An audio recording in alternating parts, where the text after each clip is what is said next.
Welcome to Nightly Candle. Let's unwind together as I tell you a story that will carry you gently into sleep. It is very seldom that mere ordinary people like John and myself secure ancestral halls for the summer. A colonial mansion, a hereditary estate, I would say a haunted house, and reach the height of romantic felicity, but that would be asking too much of fate. Still, I will proudly declare that there is something queer about it. Else why should it be let so cheaply? And why have stood so long untenanted? John laughs at me, of course, but one expects that in marriage. John is practical in the extreme. He has no patience with faith, an intense horror of superstition, and he scoffs openly at any talk of things not to be felt and seen and put down in figures. John is a physician, and perhaps, I would not say it to a living soul, of course, but this is dead paper and a great relief to my mind. Perhaps that is one reason I do not get well faster. You see, he does not believe I am sick. And what can one do? If a physician of high standing and one's own husband assures friends and relatives that there is really nothing the matter with one but temporary nervous depression, a slight hysterical tendency, what is one to do? My brother is also a physician, and also of high standing, and he says the same thing. So I take phosphates or phosphites, whichever it is, and tonics, and journeys, and air, and exercise, and am absolutely forbidden to work until I am well again. Personally, I disagree with their ideas. Personally, I believe that congenial work with excitement and change would do me good. But what is one to do? I did write for a while in spite of them, but it does exhaust me a good deal, having to be so sly about it, or else meet with heavy opposition. I sometimes fancy that in my condition, if I had less opposition and more society and stimulus, but John says the very worst thing I can do is to think about my condition, and I confess it always makes me feel bad. So I will let it alone and talk about the house. The most beautiful place. It is quite alone, standing well back from the road, quite 3 miles from the village. It makes me think of English places that you read about, for there are hedges and walls and gates that lock, and lots of separate little houses for the gardeners and people. There is a delicious garden. I never saw such a garden, large and shady, full of box-bordered paths, and lined with long grape-covered arbors with seats under them. There were greenhouses too, but they are all broken now. There was some legal trouble, I believe, something about the heirs and co-heirs. Anyhow, the place has been empty for years. That spoils my ghostliness, I am afraid. But I don't care.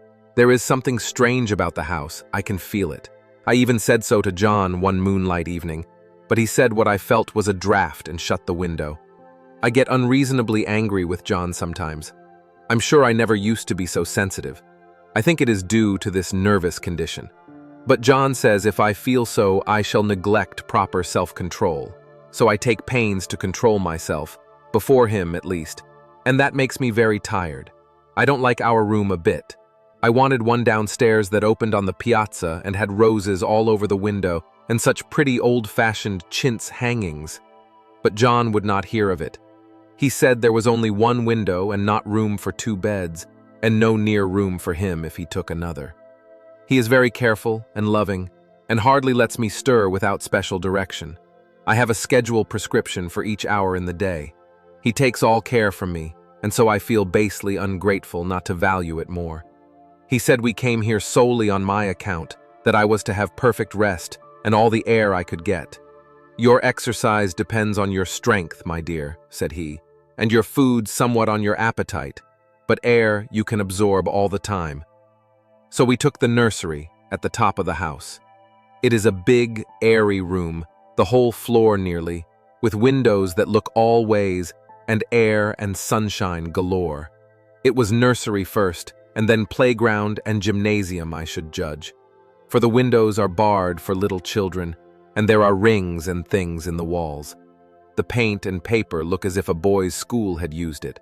It is stripped off, the paper, in great patches all around the head of my bed, about as far as I can reach, and in a great place on the other side of the room low down. I never saw a worse paper in my life. One of those sprawling, flamboyant patterns, committing every artistic sin. It is dull enough to confuse the eye and following, pronounced enough to constantly irritate and provoke study. And when you follow the lame, uncertain curves for a little distance, they suddenly commit suicide, plunge off at outrageous angles, destroy themselves in unheard-of contradictions. The color is repellent, almost revolting, a smoldering, unclean yellow, strangely faded by the slow-turning sunlight. It is a dull, yet lurid orange in some places, a sickly sulfur tint in others. No wonder the children hated it. I should hate it myself if I had to live in this room long. There comes John, and I must put this away. He hates to have me write a word. We have been here 2 weeks, and I haven't felt like writing before, since that first day. I am sitting by the window now, up in this atrocious nursery, and there is nothing to hinder my writing as much as I please, save lack of strength. John is away all day, and even some nights when his cases are serious. I am glad my case is not serious. But these nervous troubles are dreadfully depressing. John does not know how much I really suffer. He knows there is no reason to suffer, and that satisfies him. Of course, it is only nervousness. It does weigh on me so not to do my duty in any way. I meant to be such a help to John, such a real rest and comfort. And here I am a comparative burden already. Nobody would believe what an effort it is to do what little I am able, to dress and entertain, and order things. It is fortunate Mary is so good with the baby. Such a dear baby, and yet I cannot be with him. It makes me so nervous. I suppose John never was nervous in his life. He laughs at me so about this wallpaper. At first, he meant to repaper the room, but afterwards, he said that I was letting it get the better of me, and that nothing was worse for a nervous patient than to give way to such fancies. He said that after the wallpaper was changed, it would be the heavy bedstead, and then the barred windows, and then that gate at the head of the stairs, and so on. You know the place is doing you good, he said, and really, dear, I don't care to renovate the house just for a 3 months rental. Then do let us go downstairs, I said. There are such pretty rooms there.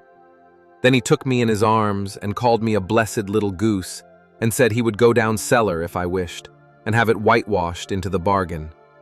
But he is right enough about the beds and windows and things. It is as airy and comfortable a room as anyone need wish, and of course, I would not be so silly as to make him uncomfortable just for a whim. I'm really getting quite fond of the big room, all but that horrid paper. Out of one window I can see the garden, those mysterious deep-shaded arbors, the riotous old-fashioned flowers and bushes and gnarly trees. Out of another I get a lovely view of the bay and a little private wharf belonging to the estate. There is a beautiful shaded lane that runs down there from the house. I always fancy I see people walking in these numerous paths and arbors, but John has cautioned me not to give way to fancy in the least. He says that, with my imaginative power and habit of story-making, a nervous weakness like mine is sure to lead to all manner of excited fancies, and that I ought to use my will and good sense to check the tendency. So I try. I think sometimes that if I were only well enough to write a little, it would relieve the press of ideas and rest me. But I find I get pretty tired when I try. It is so discouraging not to have any advice and companionship about my work. When I get really well, John says we will ask Cousin Henry and Julia down for a long visit. But he says he would as soon put fireworks in my pillowcase as to let me have those stimulating people about now. I wish I could get well faster, but I must not think about that. This paper looks to me as if it knew what a vicious influence it had. There is a recurrent spot where the pattern lolls like a broken neck, and 2 bulbous eyes stare at you upside down. I get positively angry with the impertinence of it and the everlastingness. Up and down and sideways they crawl, and those absurd, unblinking eyes are everywhere. There is one place where 2 breadths didn't match, and the eyes go all up and down the line, one a little higher than the other. I never saw so much expression in an inanimate thing before, and we all know how much expression they have. I used to lie awake as a child and get more entertainment and terror out of blank walls and plain furniture than most children could find in a toy store. I remember what a kindly wink the knobs of our big old bureau used to have, and there was one chair that always seemed like a strong friend. I used to feel that if any of the other things looked too fierce, I could always hop into that chair and be safe. The furniture in this room is no worse than inharmonious, however, for we had to bring it all from downstairs. I suppose when this was used as a playroom, they had to take the nursery things out, and no wonder. I never saw such ravages as the children have made here. The wallpaper, as I said before, is torn off in spots, and it sticketh closer than a brother. They must have had perseverance as well as hatred. Then the floor is scratched and gouged and splintered. The plaster itself is dug out here and there, and this great heavy bed, which is all we found in the room, looks as if it had been through the wars. But I don't mind it a bit. Only the paper. There comes John's sister. Such a dear girl as she is, and so careful of me, I must not let her find me writing. She is a perfect and enthusiastic housekeeper and hopes for no better profession. I verily believe she thinks it is the writing which made me sick. But I can write when she is out, and see her a long way off from these windows. There is one that commands the road, a lovely, shaded, winding road, and one that just looks off over the country. A lovely country, too, full of great elms and velvet meadows. This wallpaper has a kind of sub-pattern in a different shade, a particularly irritating one, for you can only see it in certain lights, and not clearly then. But in the places where it isn't faded, and where the sun is just so, I can see a strange, provoking, formless sort of figure that seems to sulk about behind that silly and conspicuous front design. There's Sister on the stairs. Well, the 4th of July is over, the people are gone, and I am tired out. John thought it might do me good to see a little company, so we just had Mother and Nellie and the children down for a week. Of course I didn't do a thing. Jenny sees to everything now, but it tired me all the same. John says if I don't pick up faster, he shall send me to Weir Mitchell in the fall. But I don't want to go there at all. I had a friend who was in his hands once, and she says he is just like John and my brother, only more so. Besides, it is such an undertaking to go so far. I don't feel as if it was worthwhile to turn my hand over for anything, and I'm getting dreadfully fretful and querulous. I cry at nothing, and cry most of the time. Of course I don't when John is here or anybody else, but when I am alone. And I am alone a good deal just now. John is kept in town very often by serious cases, and Jenny is good and lets me alone when I want her to. So I walk a little in the garden or down that lovely lane, sit on the porch under the roses, and lie down up here a good deal. I'm getting really fond of the room in spite of the wallpaper. Perhaps because of the wallpaper. It dwells in my mind so. I lie here on this great immovable bed. It is nailed down, I believe, and follow that pattern about by the hour. It is as good as gymnastics, I assure you. I start, we'll say, at the bottom, down in the corner over there where it has not been touched, and I determine for the 1000th time that I will follow that pointless pattern to some sort of a conclusion. I know a little of the principle of design, and I know this thing was not arranged on any laws of radiation, or alternation, or repetition, or symmetry, or anything else that I ever heard of. It is repeated, of course, by the breadths, but not otherwise. Looked at in one way, each breadth stands alone. The bloated curves and flourishes, a kind of debased Romanesque with delirium tremens, go waddling up and down in isolated columns of fatuity. But on the other hand, they connect diagonally, and the sprawling outlines run off in great slanting waves of optic horror, like a lot of wallowing seaweeds in full chase. The whole thing goes horizontally, too, at least it seems so, and I exhaust myself in trying to distinguish the order of its going in that direction. They have used a horizontal breadth for a frieze, and that adds wonderfully to the confusion. There is one end of the room where it is almost intact, and there, when the cross lights fade and the low sun shines directly upon it, I can almost fancy radiation after all. The interminable grotesques seem to form around a common center and rush off in headlong plunges of equal distraction. It makes me tired to follow it. I will take a nap, I guess.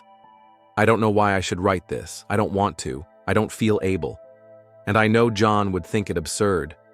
But I must say what I feel and think in some way. It is such a relief. But the effort is getting to be greater than the relief.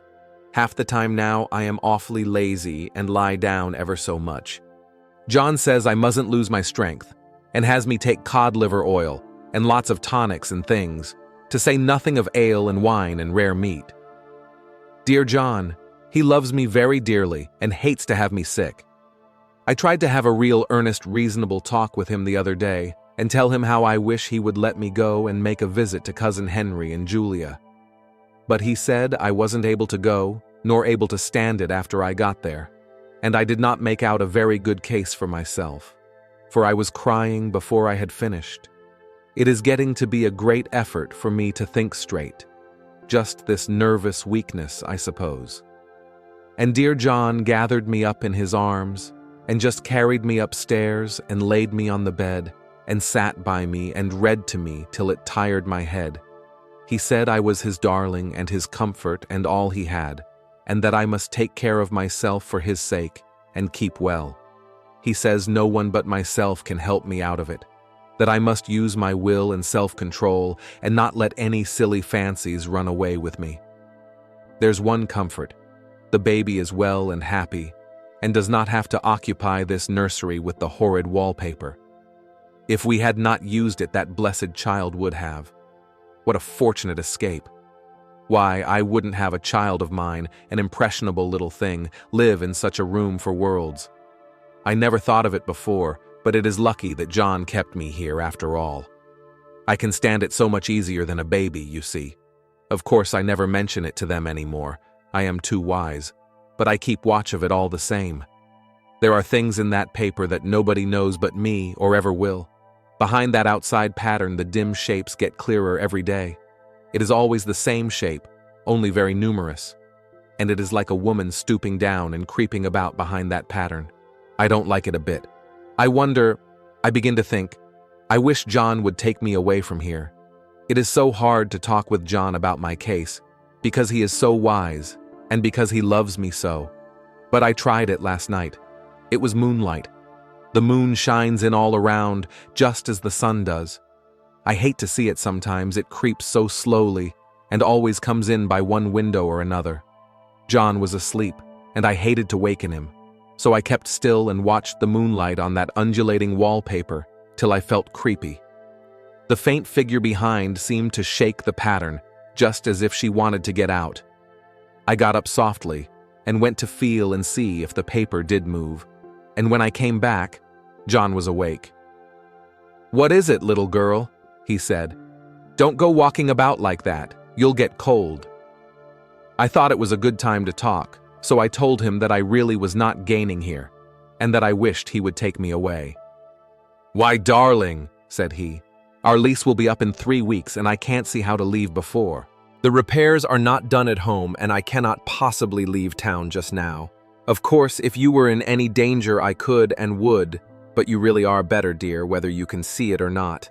I am a doctor, dear, and I know. You are gaining flesh and color. Your appetite is better. I feel really much easier about you." "I don't weigh a bit more," said I, "nor as much, and my appetite may be better in the evening when you are here, but it is worse in the morning when you are away." "Bless her little heart," said he with a big hug. "She shall be as sick as she pleases, but now let's improve the shining hours by going to sleep and talk about it in the morning." "And you won't go away?" I asked gloomily. "Why, how can I, dear? It is only 3 weeks more, and then we will take a nice little trip of a few days while Jenny is getting the house ready. Really, dear, you are better."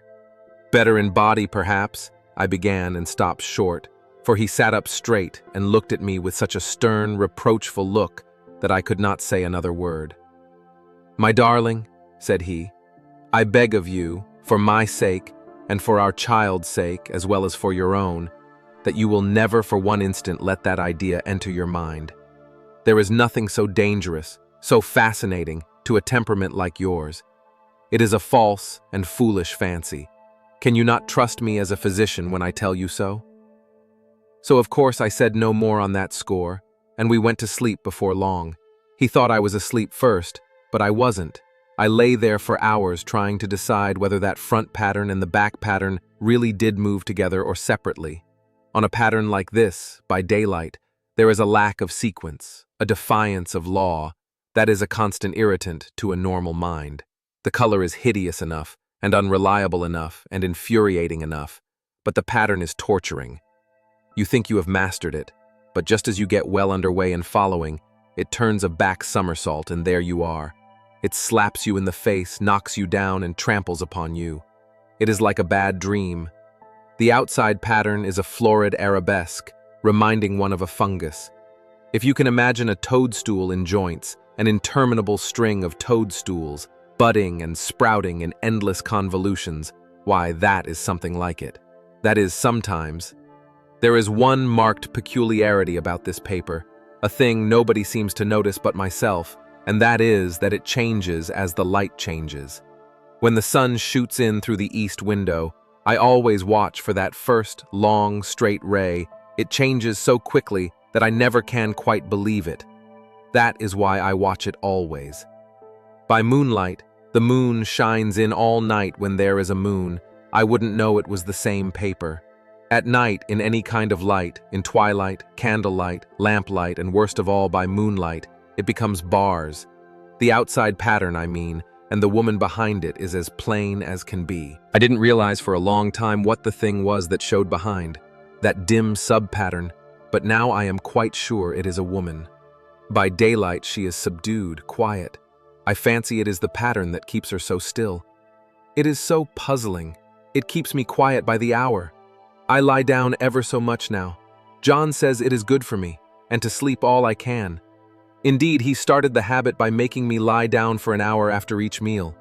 It is a very bad habit, I am convinced, for you see I don't sleep, and that cultivates deceit, for I don't tell them I'm awake, oh no. The fact is, I am getting a little afraid of John. He seems very queer sometimes, and even Jenny has an inexplicable look. It strikes me occasionally, just as a scientific hypothesis, that perhaps it is the paper. I have watched John when he did not know I was looking, and come into the room suddenly on the most innocent excuses, and I've caught him several times looking at the paper. And Jenny too. I caught Jenny with her hand on it once. She didn't know I was in the room, and when I asked her in a very quiet voice, with the most restrained manner possible, what she was doing with the paper, she turned around as if she had been caught stealing, and looked quite angry, asked me why I should frighten her so. Then she said that the paper stained everything it touched, that she had found yellow smooches on all my clothes and John's, and she wished we would be more careful. Did not that sound innocent? But I know she was studying that pattern, and I am determined that nobody shall find it out but myself. Life is very much more exciting now than it used to be. You see, I have something more to expect, to look forward to watch. I really do eat better, and am more quiet than I was. John is so pleased to see me improve. He laughed a little the other day, and said I seemed to be flourishing in spite of my wallpaper. I turned it off with a laugh. I had no intention of telling him it was because of the wallpaper. He would make fun of me. He might even want to take me away. I don't want to leave now until I have found it out. There is a week more, and I think that will be enough. I'm feeling ever so much better. I don't sleep much at night, for it is so interesting to watch developments, but I sleep a good deal in the daytime. In the daytime, it is tiresome and perplexing. There are always new shoots on the fungus and new shades of yellow all over it. I cannot keep count of them, though I have tried conscientiously. It is the strangest yellow, that wallpaper. It makes me think of all the yellow things I ever saw, not beautiful ones like buttercups, but old, foul, bad yellow things. But there is something else about that paper, the smell. I noticed it the moment we came into the room, but with so much air and sun, it was not bad. Now we have had a week of fog and rain, and whether the windows are open or not, the smell is here. It creeps all over the house. I find it hovering in the dining room, skulking in the parlor, hiding in the hall, lying in wait for me on the stairs. It gets into my hair. Even when I go to ride, if I turn my head suddenly and surprise it, there is that smell. Such a peculiar odor, too. I have spent hours in trying to analyze it to find what it smelled like. It is not bad, at first, and very gentle, but quite the subtlest, most enduring odor I ever met. In this damp weather, it is awful. I wake up in the night and find it hanging over me. It used to disturb me at first. I thought seriously of burning the house to reach the smell, but now I am used to it. The only thing I can think of that it is like is the color of the paper, a yellow smell. There is a very funny mark on this wall, low down, near the mopboard, a streak that runs round the room. It goes behind every piece of furniture, except the bed, a long, straight, even smooch, as if it had been rubbed over and over. I wonder how it was done and who did it, and what they did it for. Round and round and round, round and round and round. It makes me dizzy. I really have discovered something at last. Through watching so much at night when it changes so, I have finally found out. The front pattern does move, and no wonder. The woman behind shakes it. Sometimes I think there are a great many women behind, and sometimes only one, and she crawls around fast, and her crawling shakes it all over. Then in the very bright spots she keeps still, and in the very shady spots she just takes hold of the bars and shakes them hard, and she is all the time trying to climb through, but nobody could climb through that pattern. It strangles so. I think that is why it has so many heads. They get through, and then the pattern strangles them off and turns them upside down and makes their eyes white. If those heads were covered or taken off, it would not be half so bad. I think that woman gets out in the daytime, and I'll tell you why. Privately, I've seen her. I can see her out of every one of my windows. It is the same woman I know, for she is always creeping, and most women do not creep by daylight.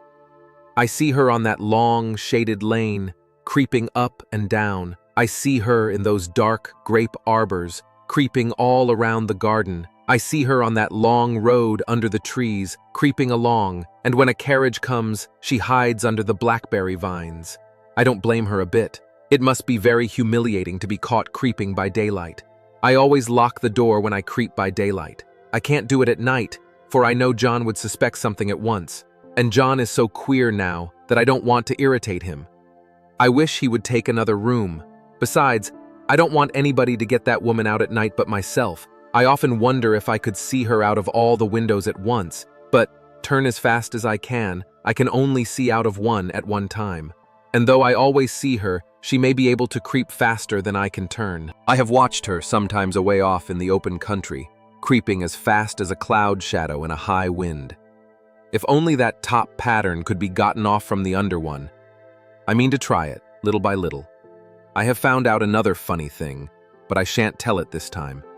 It does not do to trust people too much. There are only 2 more days to get this paper off, and I believe John is beginning to notice. I don't like the look in his eyes, and I heard him ask Jenny a lot of professional questions about me. She had a very good report to give. She said I slept a good deal in the daytime. John knows I don't sleep very well at night.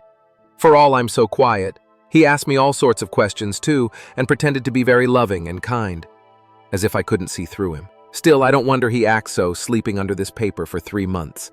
It only interests me, but I feel sure John and Jenny are secretly affected by it. Hurrah! This is the last day, but it is enough. John is to stay in town overnight, and won't be out until this evening. Jenny wanted to sleep with me, the sly thing, but I told her I should undoubtedly rest better for a night all alone. That was clever, for really I wasn't alone a bit, as soon as it was moonlight, and that poor thing began to crawl and shake the pattern. I got up and ran to help her. I pulled and she shook. I shook and she pulled, and before morning we had peeled off yards of that paper, a strip about as high as my head and half around the room. And then, when the sun came and that awful pattern began to laugh at me, I declared I would finish it today. We go away tomorrow, and they are moving all my furniture down again to leave things as they were before. Jenny looked at the wall in amazement, but I told her merrily that I did it out of pure spite at the vicious thing. She laughed and said she wouldn't mind doing it herself, but I must not get tired. How she betrayed herself that time.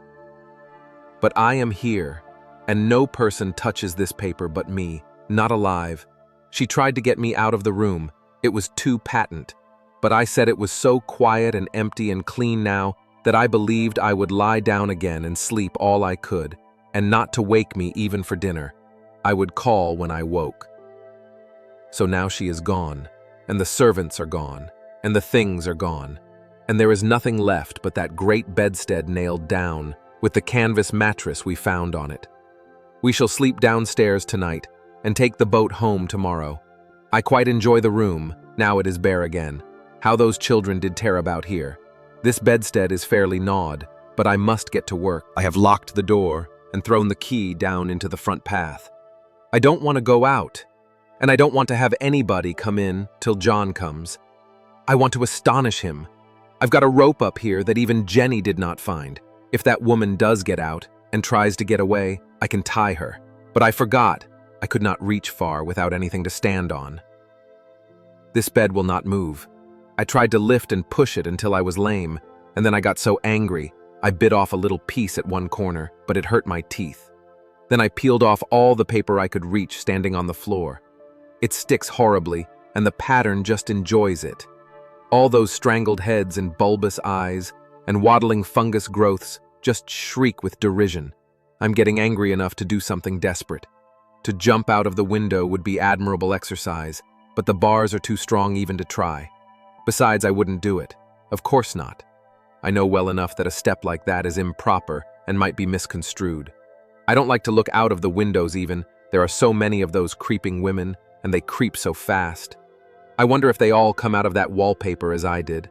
But I am securely fastened now by my well-hidden rope. You don't get me out in the road there. I suppose I shall have to get back behind the pattern when it comes night, and that is hard.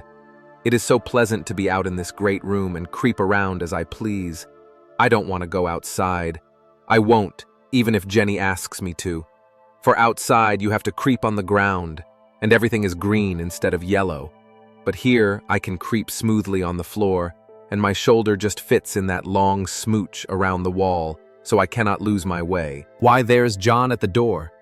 It is no use, young man. You can't open it. How he does call and pound. Now he's crying for an axe. It would be a shame to break down that beautiful door. John, dear, said I in the gentlest voice, the key is down by the front steps under a plantain leaf.